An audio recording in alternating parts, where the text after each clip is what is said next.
Session 37 of the Law of One. We have a special session today because we have mostly a dialogue between Don and Ra, and there's a little bit more about higher self. So let's begin.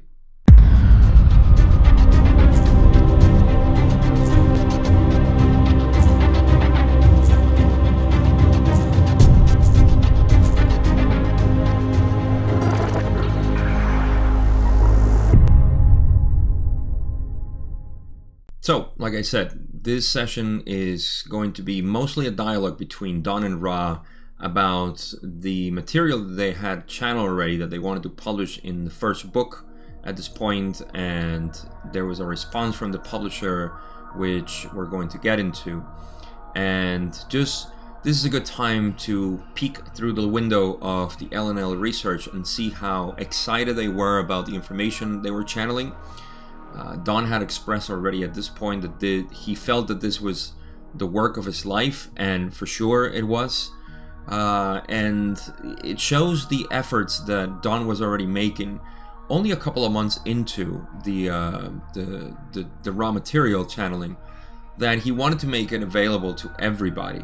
And we're gonna get into all of that stuff because they got in very deep into what Don wanted and the whole conversation. So I think these are the small moments in the raw material where you can see the commitment that they had and the passion to disseminate this content, which is it's been life-changing for me and for a lot of people. So I don't know, I just like to appreciate those moments.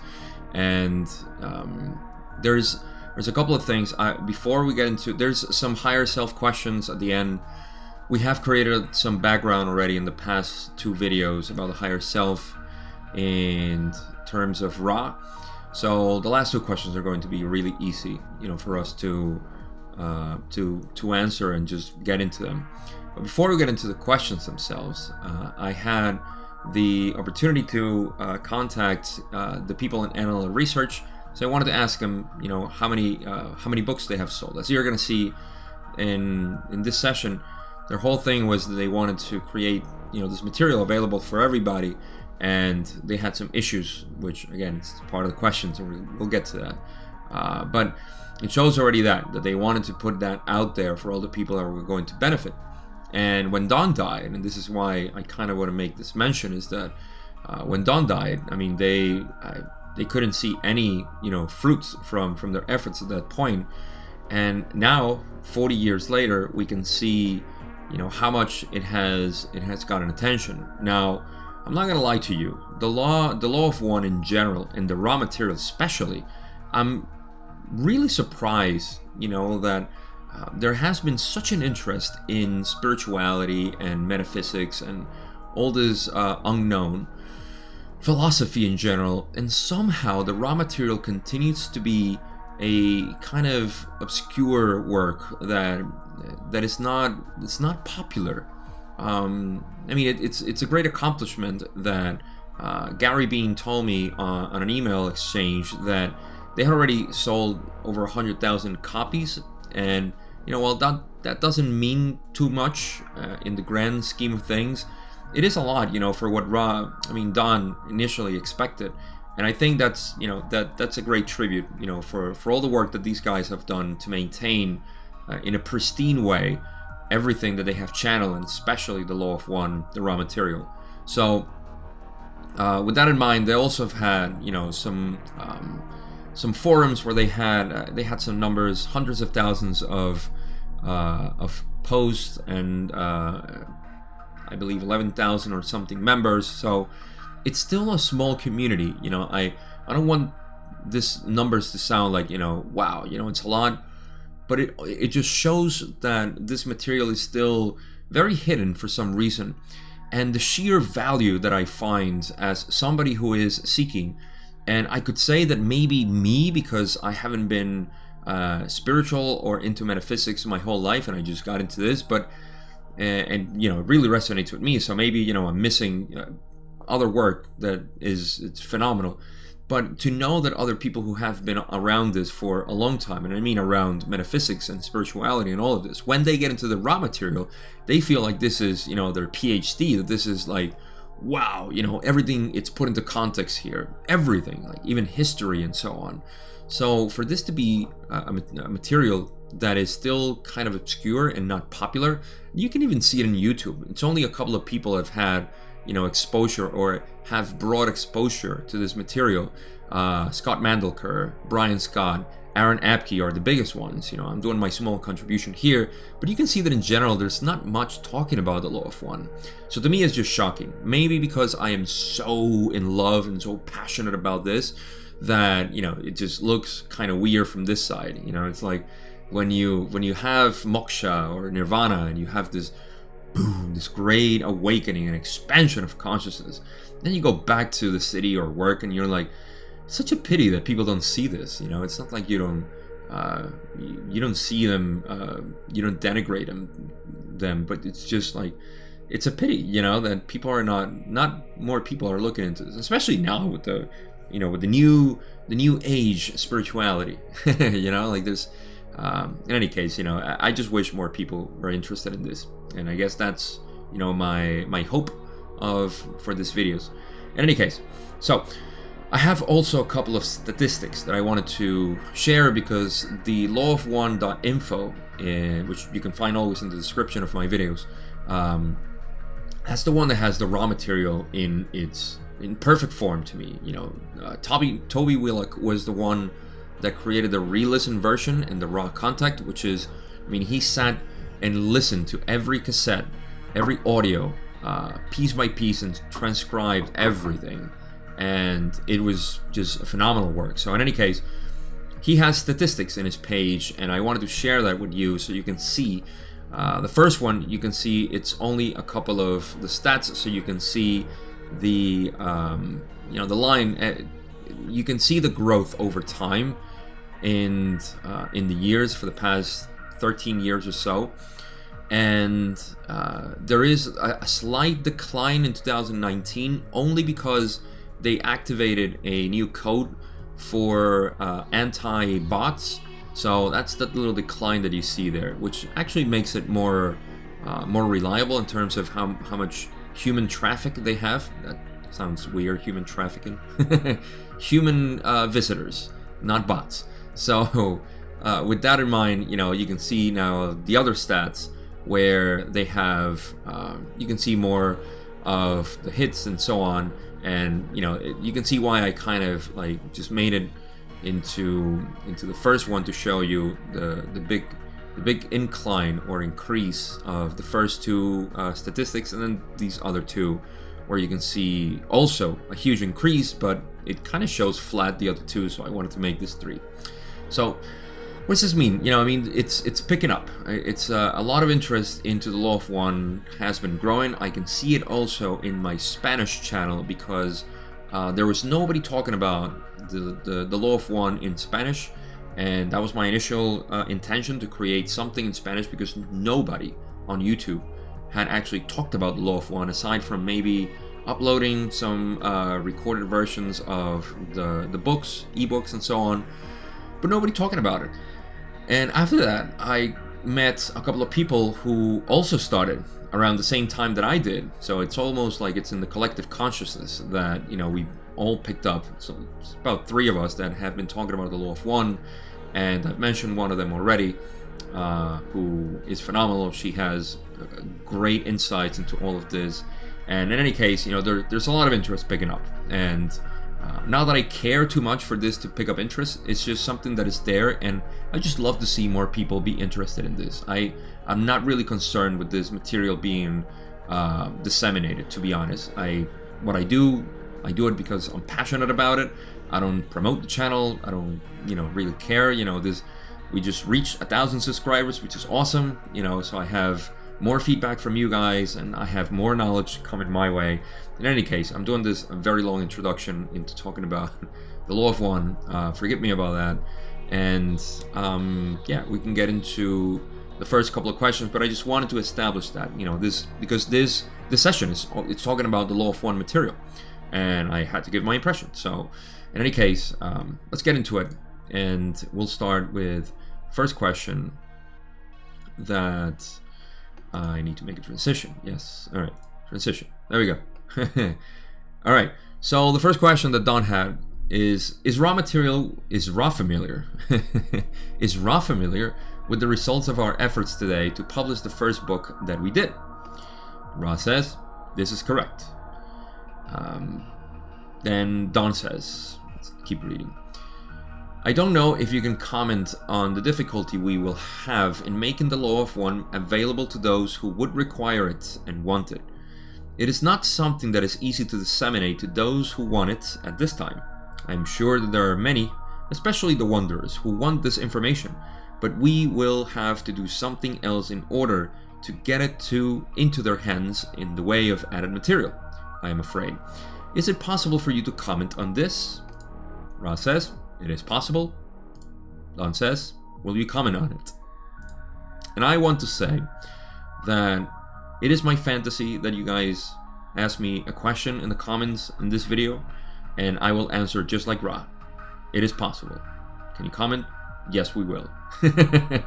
And in fact, Don says, will you comment? And they say, it's funny because the first line they say, it's like, we shall. So I thought they were going to say, we shall, and then wait for another question from Don. You know why this happened?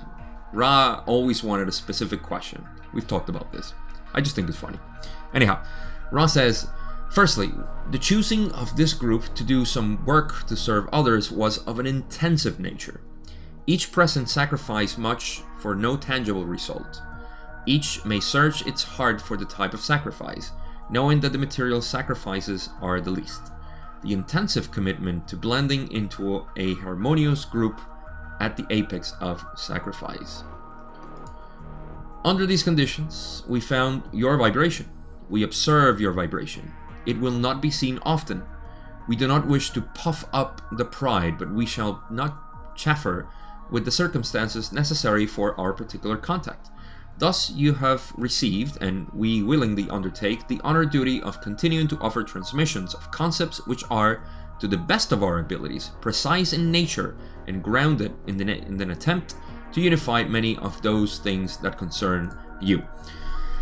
One of the things that we'll see in the next couple of questions is that the type of information that was given is something that baffled, the publisher.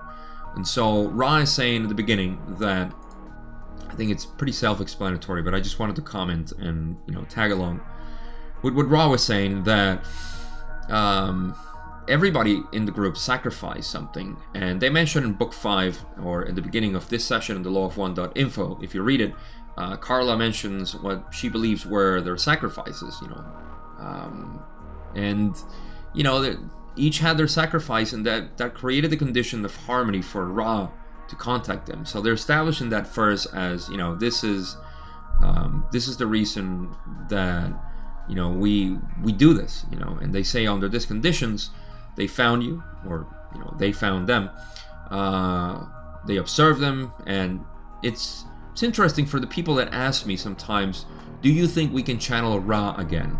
My first answer is, I don't think it's necessary. I don't see why. I think we have quite enough information at this point. I mean, for the curious, sure, I'm not saying we shouldn't. I just don't think, it's necessary. But also they say it will not be seen often. This group that they had was very particular, and it was very hard, for them to find somebody like them. So again, they say, we don't want to puff off the pride, but we want to say this, you have received and willingly undertaken, this whole thing. So they're saying they're preparing their answers for what they're going to say when they say to their best of their abilities. They're very precise in nature and grounded in the attempts to unify many of those things that concern you, like just the questions that you have. We want to answer in the most specific way possible all those concerns that you have, and that's why they talk the way they do. So they continue, and they say, secondly, the use you make of these transmissions is completely at your discretion. We suggest the flowing of the natural intuitive senses and a minimum of the distortion towards concern. We are content, as we have said, to be able to aid in the evolution of one of your peoples. Whatever efforts you make cannot disappoint us, for that number already exceeds 1. This is huge. There's a lot of implications into this because think about it. This is a very practical point for us. We're always thinking about, am I doing enough, for the planet? Am I doing enough for myself? Am I doing enough for the family and so on? What can I do? And especially when it's about reaching people. See, like I mentioned already, how unconcerned I am, the subscribers, it's always awesome that you guys are here, and you want to stay and you stay with the content. But to me, it's not like, I want to attract people to try to sell them this content or preach about this.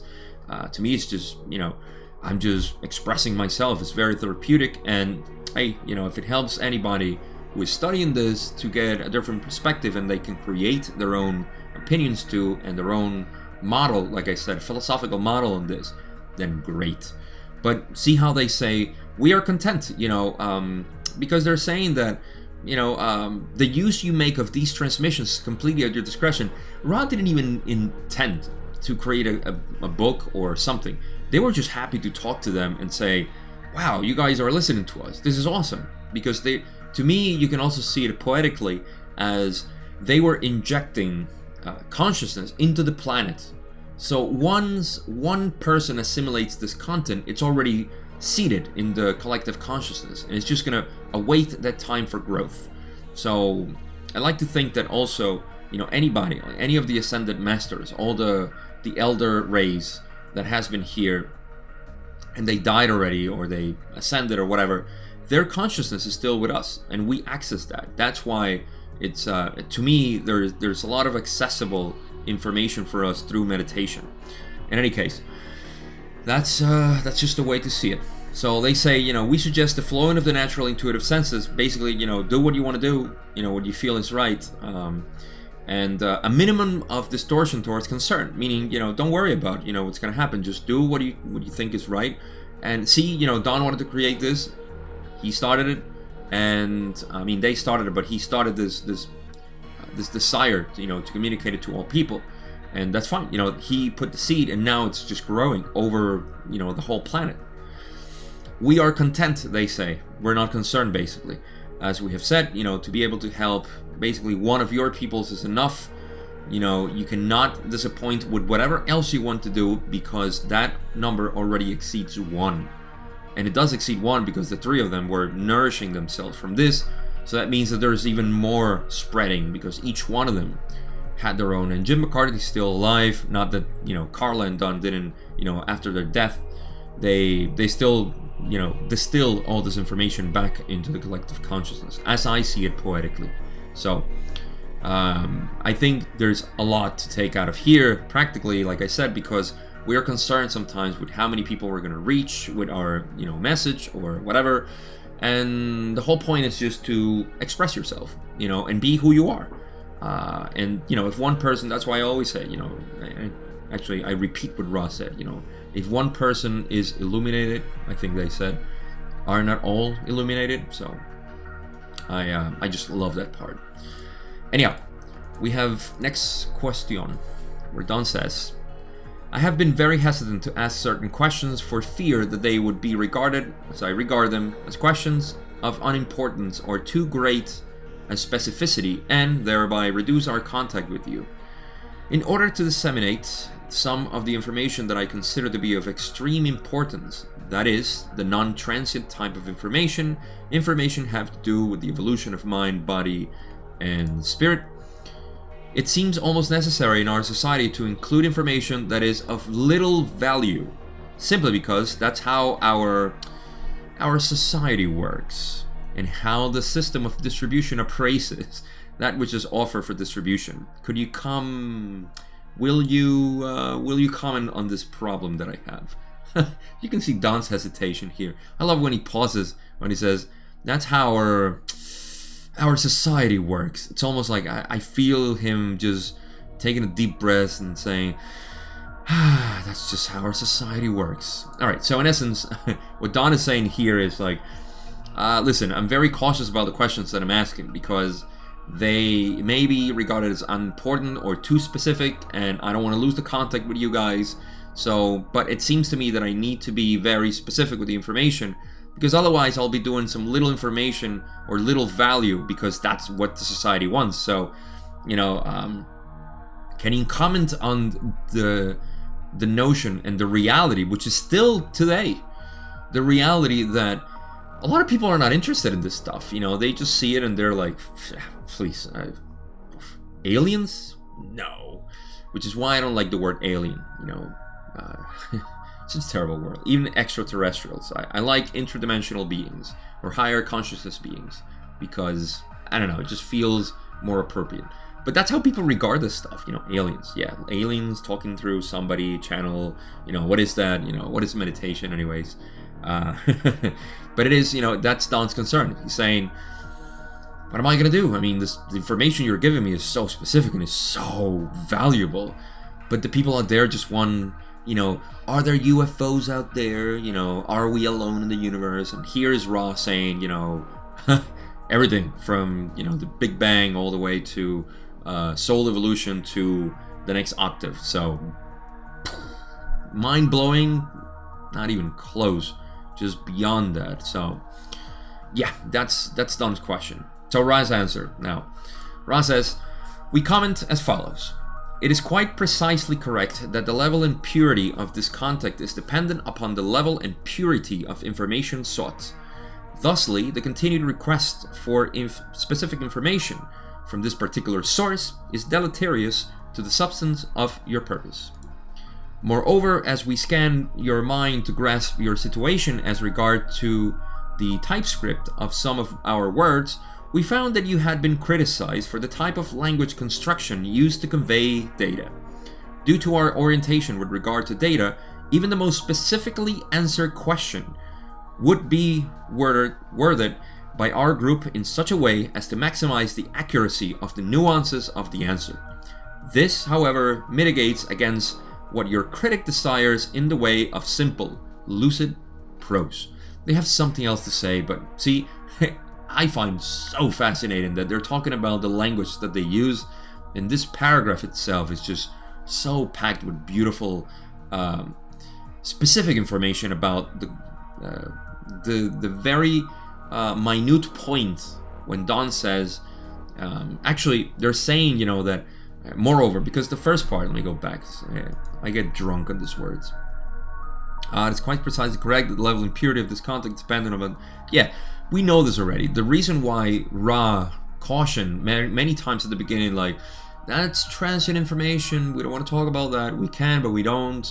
That's infringing upon free will. Ask more about, soul evolution, more about, timeless questions and so on. It's because if they were to start asking questions like, who's the one behind the government doing this, or what happened in Pearl Harbor, and all the kind of information, Ra would have said, sorry, we can't answer that. So somebody else isn't, in its own right, their own right to answer the question, namely negative entities. So this is why the purity of information sought is the purity of the contact, or it aided the contact itself. So that's why they're saying, it is precisely correct that the level of purity of the contact depends on the purity of information that you ask. So, when you continue to ask these requests from this, I know it's deleterious for your purpose, meaning that as you ask these very relevant questions, it's not going to be very simple and basic stuff that people want to hear or listen to. So that's the imbalance, of the heavy information that they got in 1981, and the very simple, very basic, very primitive, no offense, of the information that people were seeking at the time. We have grown, we have advanced in this, but it's still in process. I don't want to see it's too much or not too much, or I don't want to put a name or a number on it. It's just, I know we can do more. Anyhow, so now they say, we basically read your mind or see, what happened with the typescript of some of our words because of the publisher. and that they have been criticized for the language construction used to convey data. Basically, the way we talk is something that is very complex. So they say, due to the way we talk, this is, no matter what kind of question you ask me, I'm going to answer in the most specific way, because, this is how we get into the very minute details. And they say, well, this is, however, how your critic desires the way of simple things and lucid prose. It goes against that. So, such a beauty to be awakened in this sense and to read this stuff. Alright, so Ra finishes and says, more than this we cannot say. These are our observations of your situation. What you wish to do is completely your decision. We remain at your service in whatever we may be, without breaking the way of Confucian. So, we can move on to the next question. There's not much to say there. Don says, we will attempt to work around these problems in dissemination of the Law of One. It will take some careful work to do this, but we will. I personally will not cease while still incarnate to attempt to disseminate this. I believe it will be necessary to write a book, most probably about UFOs, since the Law of One is connected with the phenomenon. It's connected with all phenomena, but this is seems to be the easiest entry into dissemination. My first plan is to, using the UFO in the advertising sense that it was meant by the Confederation, use this as an entry into an explanation of the process of evolution that has gone on this planet, and how the rest of the Confederation has been involved in a more understandable way, shall I say, for the population who will read it, using the raw material in undistorted form just as it has been recorded here in various places through the book to amplify and clarify what we're saying in the book. So Don was pretty much aware of all this stuff, and he said, you know what, then what we're going to do is we're going to write a book about UFOs, because that's the most interesting stuff out there right now. So it's kind of like a clickbait. This is the early clickbait attempts on books. So yeah, that's what because the raw material is connected to everything. I mean, you can write a book on history and say, well, by the way, Ra was channeled and said this, and that. So, it's one of those ways that Don was pretty clever, to do this. I like that. So, I think, what did he say? Alright, so there's a little bit more about this question. I think it was pretty clear. But that's what Don was saying. The clickbait of the time. So, alright, so we are back to the next part of the question, where Don says, did I read this part? No. This is the only way that I can see right now to create enough dissemination for the people who would like to have the Law of One, for them to be able to get it. I could just go ahead and print up the material we have off the tape recorded and publish it, but we would be unable to disseminate it very well because of distribution problems. Will you comment on my second idea of doing a general book on UFOs, including the material from the Law of One? This, Ra says, we shall comment. We hope that your Ra plans materialize. This is a cosmic joke. I didn't get it. If you got it, let me know, because I've read this several times and I never get the joke. I seriously don't get it. I mean, they're funnier in different ways. Like I said, especially when they are asked a question and they say yes, and then Don further asks and they say we shall, and then they say something else like of course, and finally Don says like, all right, please could you elaborate on this? I think that's funnier. And other things that happen, like, I don't know, little mistakes here and there, I think that's funny. That's a better cosmic joke. Ra, come on. I don't know. I just don't get that joke. But judging by what I think Carla said, that they were talking about, they were wondering what would be the humor in Ra, and they said, I don't know, I just don't get the joke. So let's just get back to it. Alright, so yeah, this is a cosmic joke that they hope that your Ra plans materialize. Maybe I'm dry in my humor that I don't get it. Anyhow, you are asking for such an example of humor, and we feel this is a rather appropriate nexus in which one may be inserted. Continue with your intentions to the best of your natures and abilities. What more can be done, my friends? oh, maybe they were trying to be like very, dark in their humor and say like, we hope that your plans materialize. Ha ha ha. It's not gonna happen. I don't know, something like that. Because they say like this is a rather appropriate time, to make this joke. They're saying basically, Don, who cares? Never mind what happens, dude. Just go with the flow. Maybe that's what it is. Maybe that's what they're saying. I don't know. I urge you guys to help me out here and, I don't know, interpret this joke. I don't get it. Okay. So I guess Don didn't get it either. And he says, well, in that case, we'll go ahead with the questions we have here. Continuing the last session. We're going to get into the higher self now. You said that each third density entity has a higher self in the sixth density, which is moving to the mind-body-spirit complex of the entity as needed. Does this higher self also evolve in growth through the densities beginning with the first density? And does each higher self have a corresponding higher self advance in densities beyond it? Really good question. So, Ross says, to simplify this concept is our intent. The higher self is a manifestation given to the late sixth density mind-body-spirit complex as a gift from its future selfness. The mid-seventh density's last action, I correct myself, is before turning towards the allness of the creator and gaining spiritual masses to give this resource to the sixth density self, moving as you measure time in the stream of time. Alright, so we have discussed this, I think I've mentioned it, that alright, so Don just wants to know the nature of the higher self, if it had to evolve to that point, or, what's the deal? And Ross says, we're going to simplify this in the best way possible.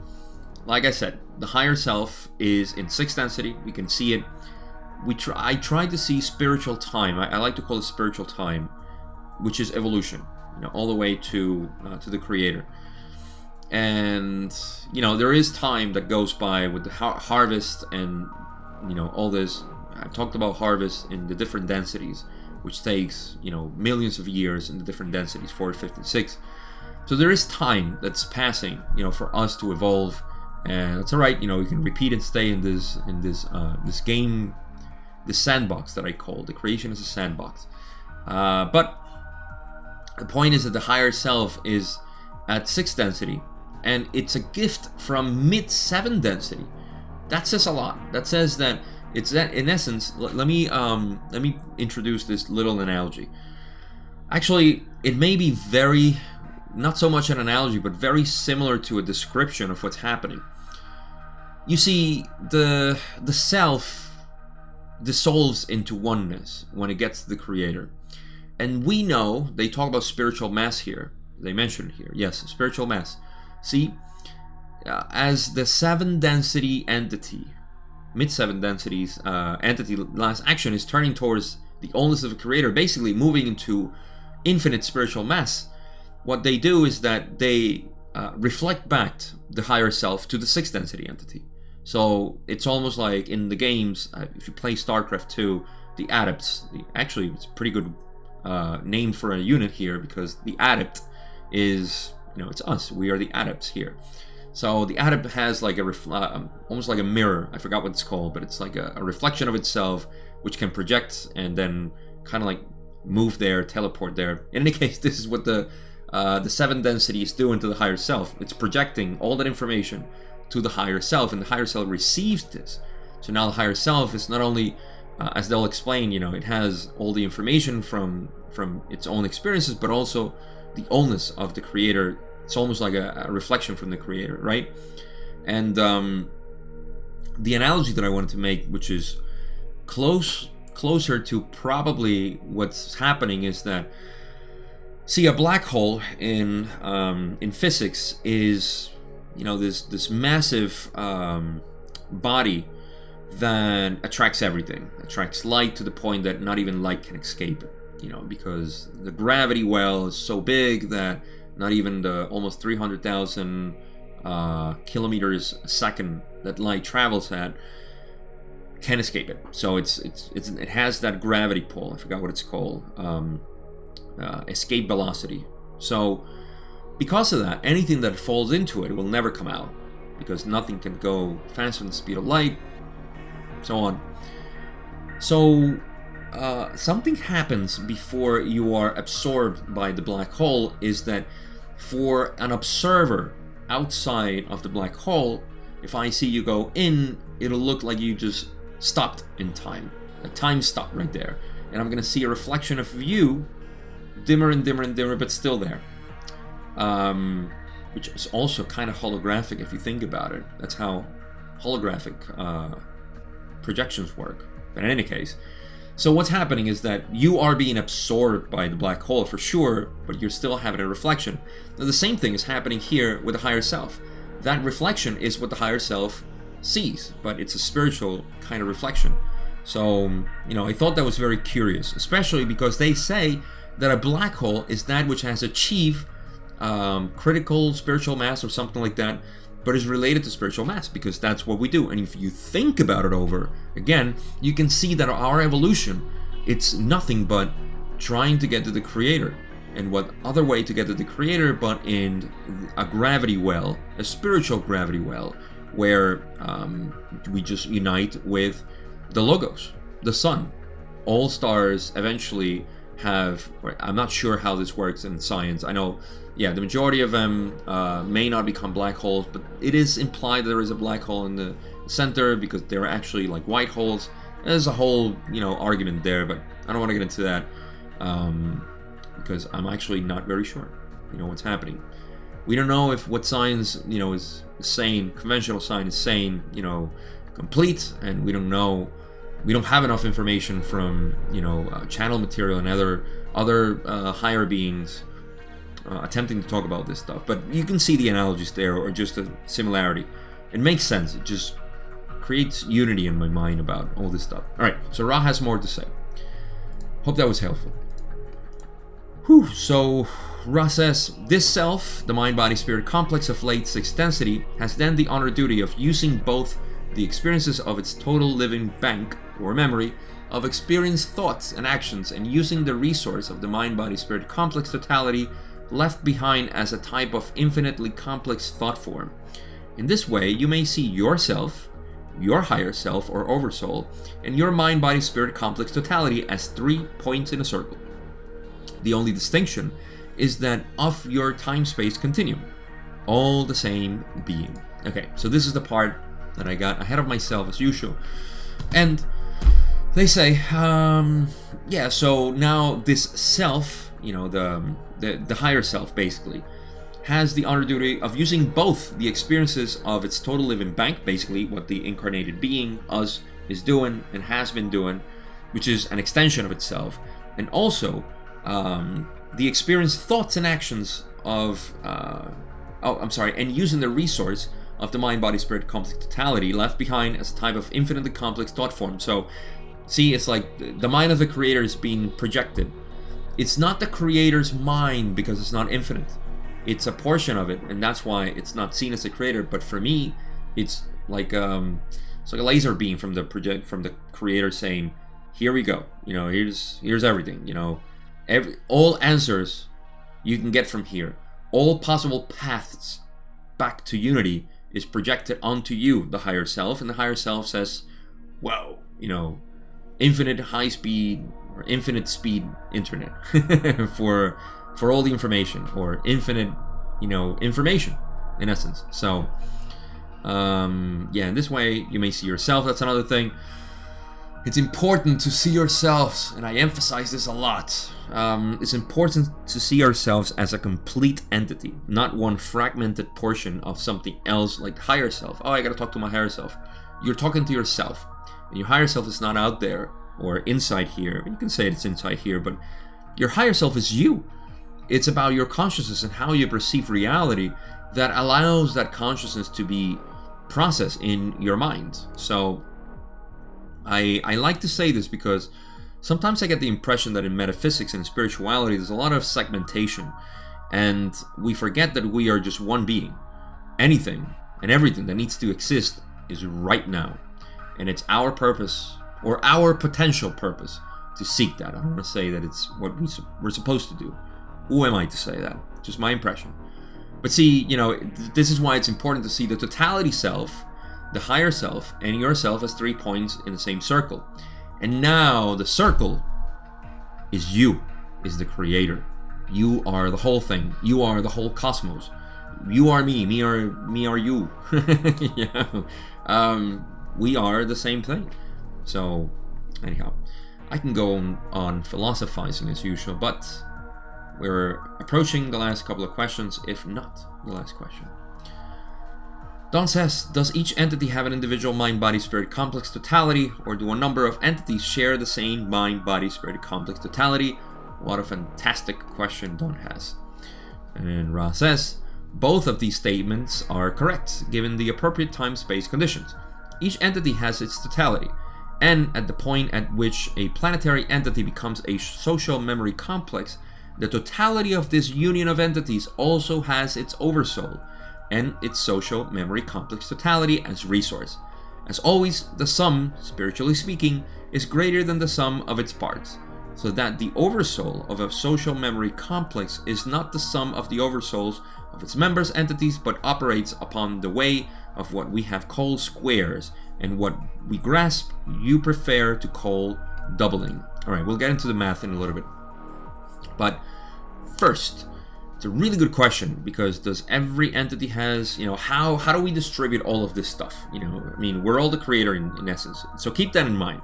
We are all the creator. That means that we all have a direct line from here to infinity. That's it. That's all we need to know. The rest is complexity. Complexity in the sense that we have a higher self and then we have an oversoul, which an oversoul in my glossary of the raw material means the union of many higher selves, entities, and so on, of a social memory complex. To me, an oversoul is like an umbrella on top of the social memory complex.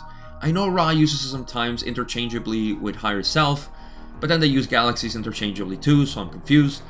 So to me, like I said, in my vocabulary of the raw material, the oversoul is just like an umbrella on top of all the entities. It could be the social memory complex in fourth, fifth, whatever. There is, because once you think as one, now you have a sort of unified server or database in which you can distill informations from. So imagine you belong to a social memory complex and you're here. Not only do you have access to your specific higher self, but you also have access to the social memory complex's oversoul. But beyond that, like, people may say, well, what if I don't belong to any social memory complex? Well, that's the point. You are God. You are the creator. You have that. You have access to everything. And it depends on your seeking. So, to me, it's one question that I don't have answers to. Like, how are the different, entities who have access to all have higher selves? Of course, because everybody's being guided, but by one point and the other of the evolution, this just becomes a little mind twisting when you consider that you are the creator known itself. So the top portion of intelligence, infinity, can actually access. It's like 2 points. You remember that was it the creation? I forget the name. The picture, God touching Adam's finger. It's kind of like that. It's God touching the animal that we are. I've explained this in the past, so I think it makes sense. I hope, but it's just this torus field that I see how the creation works. It's just energy of the creator trying to know itself, going through the first densities until we reach this human form or third density body. Then we kind of connect with the high-speed internet. So again, I have questions about the oversoul, but everybody has access to intelligent infinity in that case. So again, it's always some. All right, let's get into the math part. Social memory complex totality as resource, the union. Okay, so we pass all that. All right, so the sum of this is. Imagine we are 100 in our social memory complex. You and I belong together to a social memory complex of 100 people. The sum, or like they said, the whole. There's a correction in the material where they say the correction or suggestion that Ra possibly meant the whole of this social memory complex, 100 people is not 100 people. It follows the rule of, or what do they call it? The squares or doubling, which is, it's not 100. It multiplies double every time by each member. So 1 is 1, 2, I believe becomes 2, or is it 2 plus 1, 3, and then the other doubles the other one. And if we have 4, then we have 8 for the next person, and then we have 16 for the next person, and then it just becomes something crazy. Thousands. I mean, 10, I believe, gets to over 1,000 in terms of, with this calling. So yeah, that's what they meant there. We talked about that. I think it was in session 5, 4, no, I think it was 5. I don't know. It's one of the first sessions. I call it the law of. There was a confusion. The law of squares, which is not a law because Ra says, there's only one law. It's the law of one. All right. Next question. The last one, actually. Don says, thank you. Thank you for that explanation of the mathematics, too. He was referring to the doubling system. That was bothering me. Could you define spiritual mass? Beautiful, beautiful last question. So Ra says, this will be the last full question of this session. Spiritual mass is that which begins to attract the out-moving and ongoing vibratory oscillations of beingness into the gravity, speaking in a spiritual sense. Well, of the great central sun core, I read that terribly, or creator of the infinite universes. Okay, let me read it again, because I feel like I butchered it. This will be the last full question of this session. Spiritual mass is that which begins to attract the out-moving and ongoing vibratory oscillation of beingness into the gravity, speaking in a spiritual sense, well of the great central sun, core, or creator of the infinite universes. So, spiritual mass is that attraction, that seeking. Did they say seeking? They don't. But I say seeking. Is that internal seeking. So, you are accruing spiritual mass the more you seek truth. Truth is unity, no matter what, because you are understanding that the creation is infinite. So for you to approach infinity, you have to find unity, and unity with everything around you. This is why it's called the positive path, the path of truth, and the negative path, the path of illusion, because you're separate, and you cannot find infinity separate. It's not going to work. So that's why in 6th density, negative entities merge with 7th density, 6th density positives, which is, at that point, there's no distinction. Now that they're all positive, they're all in the same road. So that's why Ra says there's no polarity, no paradoxes, everything just merges together. So that spiritual mass is the one that we accrue over time by the seeking and our database and everything else we experience, and just loving the creation, let's put it that way, and seeing with the eyes of the creator. Buddha, for example, had pretty much approaching infinite spiritual mass. So it's a question of when he died, what happened to him? Did he become a black hole? Did he join a black hole? We don't know, but he got to that point. So that is it. And of course, like I say, the great central sun, this is seeking, it's not like a place in space-time in the universe. The central sun is everywhere. The central sun is the whole universe. So it's like an inward journey as opposed to an outward. So yeah, that is all we have for session 37. It's pretty short. Like I said, we had the dialogue, and we have the higher self explanations a little bit further. So conclusions. There is a couple of things I want to mention because of the seeking that Don had. We now have the power. We have now all this information thanks to not only Don, Carla, and Jim, but the other people in LNL research like Gary Bean and Austin Bridges, who have been really doing an amazing job. I'm not sure when they're going to launch the next website, because I know they're working on it, but that is something I'm really excited about because I want to see what they create. I only know just a couple of things that I can mention, but it's exciting for me because I live for this material. It's just amazing, at least for now. I enjoy it. So it's awesome to see all of this created and not that I'm not that romantic to say that Don would be proud.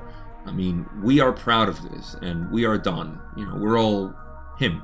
So we, by us enjoying this and just using this material, I think it's enough for everything that Don sacrificed, Carla and Jim as well. So it's a homage. Let's put it that way, to them, and I press F for respect, to pay my respect to them. And the other thing is the higher self. Like I said, I think we are at the end of talking about the higher self. It's just going to be a couple of questions here and there through the raw material, if I remember correctly. It might be wrong, but the vast majority of the higher self was discussed up to here, and this kind of gives us a really good impression as to what the higher self is. So my last conclusion on the higher self is just to remind you that the higher self is you, and even if it's a repository in a higher density, it's still you. You have access to that. And this is why when you seek through meditation, through contemplation, and be more in the meditative state through your day, the more you can feel the intelligence, the higher intelligence, the superior intelligence, the higher self. So I invite you to do that. That's all I got. Thank you so much for watching. I only have one more thing to say. I've recently decided to open a venue since we reached 1,000 subscribers. Yay. This was a milestone I wasn't really expecting. I recorded a video talking about it already. And I decided to open a venue for anybody who wants to support the channel. This is not necessary, like I said in my other video. It's not necessary because I will continue to create content here, but I have also decided to make this my life, not the law of one only, but everything else that will continue in my life as I progress through my seeking and trying to share this information with everybody. So I have PayPal for now, and CashApp also. All the links are going to be in the description. I plan on putting some crypto wallets there for anybody who works with that too. And this is just a way to support me myself. The channel, yes, because the channel is me. But yeah, it's just a way to support me because I will be doing this for life. I don't know. I mean, I'll be working for this. This is my life. My life is just to talk about everything related about spirituality, channel content. I mean, ancient sacred texts. So much. There's so much to talk about, and I just love expressing myself. So again, it's not necessary. It's just there, for anybody that wants to contribute. I want to mention my first contributor, which I was shocked because as soon as I put it, I don't know, it was there. Jenner Kane. I thank you several times already. Thank you so much for the gesture. It wasn't even about the money. It was about the gesture. I think is phenomenal. I never thought I would see myself in this position, but I'm so passionate about this that I enjoy every single aspect of my life right now. So I really appreciate you. I appreciate every other future donor. And like I said, I really emphasize it. It's not necessary, but it's there, for anybody that wants to help me out. Help a brother out. So thank you so much again, and I'll see you in session 38.